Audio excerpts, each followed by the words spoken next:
नमस्कार, प्रदेश का प्रश्न में स्वागत है आपका। मैं हूं अमृत तिवारी। नक्सलियों के खिलाफ चलाए जा रहे ऑपरेशन के बीच कुछ ऐसे खुलासे हुए हैं जिसने हर किसी को हैरत में डाल दिया है। नक्सली हाईटेक हो गए। अब नक्सली ड्रोन का इस्तेमाल कर रहे हैं। जंगल में लैपटॉप और इलेक्ट्रॉनिक उपकरण चलाने के लिए सोलर एनर्जी का सहारा ले रहे हैं। हाल ही में करेगुट्टा में नक्सल ठिकाने पर हथियार बनाने की फैक्ट्री का खुलासा हुआ था। यानी जंगल में सर्वाइवल के लिए अब नक्सली हाईटेक तरीकों को अपना रहे हैं। पहले एक रिपोर्ट, फिर इस मुद्दे पर चर्चा।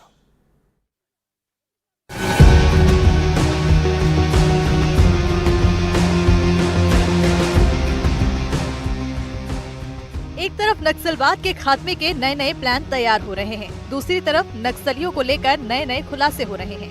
हाल ही में एक ऐसा खुलासा हुआ है जिसने सुरक्षा बलों को सोचने पर मजबूर कर दिया है कि वाकई में क्या नक्सलियों के खात्मे के लिए तैयार किए गए प्लान काफी हैं।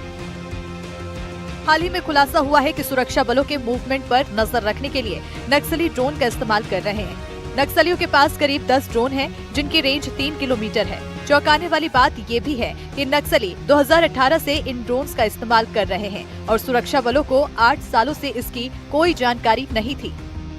नक्सली हाईटेक हो गए हैं और सुरक्षा बल के जवानों पर नज़र रखने के लिए नक्सली ड्रोन का भी इस्तेमाल कर रहे हैं। हैरान करने वाली बात यह है कि ड्रोन का इस्तेमाल नक्सली साल 2018 से कर रहे हैं, लेकिन सुरक्षा बल के जवानों को इसकी भनक तक नहीं थी। हाल के ही दिनों में नक्सल कैंप में एक रेड के बाद वहां पर ड्रोन से जुड़े इक्विपमेंट बरामद किए गए। इसके बाद सुरक्षा बल के जवान सतर्क हो गए हैं।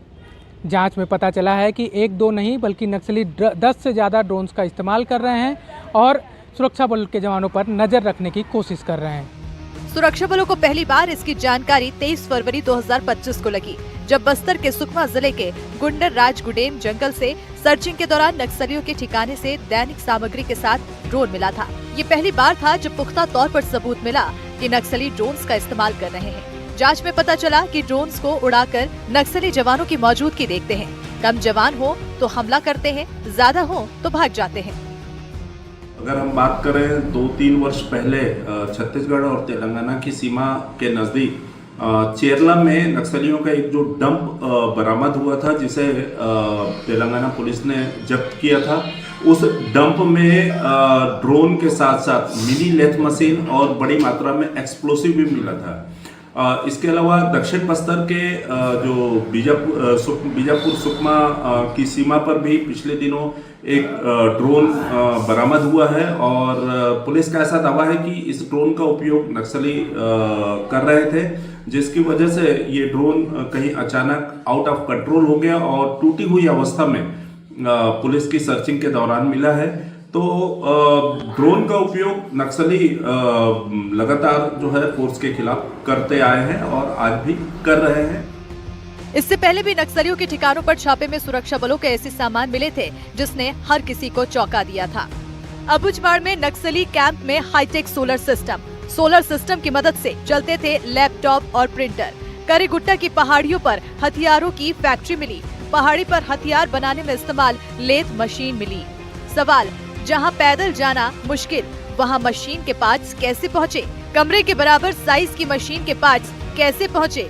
खुलासा, 10 साल पहले रायपुर से सप्लाई हुए थे पार्ट्स। इस फैक्ट्री में DGL, राइफल, लॉन्चर जैसे हथियार बन रहे थे। नक्सलियों को हथियार सप्लाई को लेकर भी हाल में एक सरेंडर करने वाले नक्सली ने बड़ा खुलासा किया था। नक्सली ने बताया था कि नक्सलियों को ऑटोमेटिक हथियार और कारतूसों की सप्लाई म्यांमार से होती है। ये खुलासे जितने चौंकाने वाले हैं उतने ही परेशान करने वाले भी हैं। मार्च 2026 तक नक्सलियों के खात्मे के दावे किए जा रहे हैं, लेकिन सवाल ये है कि क्या सुरक्षा बलों के पास नक्सलियों के हथियारों की सटीक जानकारी है? कहीं ऐसा तो नहीं कि नक्सलियों की ताकत को कम आंक कर बड़ी गलती की जा रही है। NDTV के लिए विकास तिवारी की रिपोर्ट। ड्रोन के इस्तेमाल की खबरों के बीच नक्सल कैंपों से बरामद सामान इसकी पुष्टि करते हैं। नक्सल कैंपों में रेड के दौरान high tech solar energy system, laptop, printer मिलना इसके सबूत हैं। इधर करेगुट्टा ऑपरेशन के दौरान पहाड़ियों से हथियार बनाने की बड़ी मशीनें बरामद होना अब भी सवाल खड़े करती हैं कि जहां पैदल जाना भी मुश्किल है, वहां पर इतनी भारी मशीनें लेकर कैसे जाई गई होंगी। NDTV के लिए विकास तिवारी के साथ नीलेश त्रिपाठी की रिपोर्ट। और चलिए इस खास मुद्दे पर चर्चा के लिए हमारे साथ एक खास पैनल है। एक एक कर सबसे आपका परिचय कराते हैं। हमारे साथ कमलकांत शर्मा जी है, रिटायर्ड आईजी सीआरपीएफ, बहुत बहुत स्वागत है सर आपका। हमारे साथ डॉक्टर पीके मिश्रा जी हैं, रिटायर्ड एडीजी बीएसएफ, बहुत बहुत स्वागत है सर आपका। हमारे साथ आदर्श सी अग्रवाल साहब हैं, नक्सल मामलों के जानकार, आपका भी बहुत बहुत स्वागत है। प्रेम कुमार जी हैं, वरिष्ठ पत्रकार, बहुत बहुत स्वागत है आपका। और हमारे सहयोगी नीलेश त्रिपाठी हमारे साथ जुड़ गए हैं, बहुत बहुत स्वागत है आप सभी का। अपने मेहमानों के पास जाएंगे, लेकिन उससे पहले नीलेश एक अपडेट आपके साथ।